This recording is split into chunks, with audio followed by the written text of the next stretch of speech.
继续关心立陶宛国会议长带团来咱台湾访问，总统蔡英文希望会当强化两国的关系。伫记者会顶头，就媒体问到对方，敢会烦恼来台湾访问了后受中国的威胁？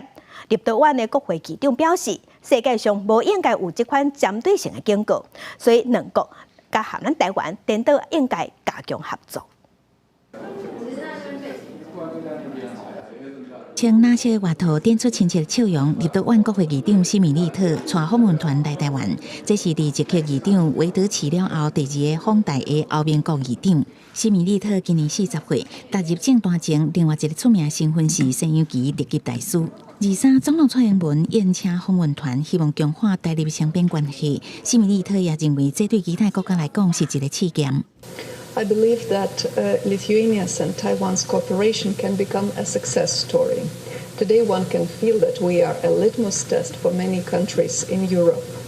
Our common efforts, I believe, should prove that democracies working together. 我相信，台湾和立陶宛相互信任以及共同努力，一定能够强化彼此的经济韧性，也能够持续深化伙伴关系，一起为全球的繁荣和平更尽一份心力。副总统赖清德再去接见西米利特的时阵嘛，感谢伊用行动表达对台湾的支持。西米利特认为，伊即个来台湾进一步证明立陶宛实践伊印太战略，世界规则特殊遭受威胁，民主国家加强合作真重要。下晡伊甲立法院长尤锡坤做伙召开记者会，媒体问伊来台湾敢会烦恼去互中共施加压力，西米利特嘛强硬表示，世界无应该有这种针对性的警告。Our success in expanding our economic, human, and other ties with Taiwan is not directed against any country.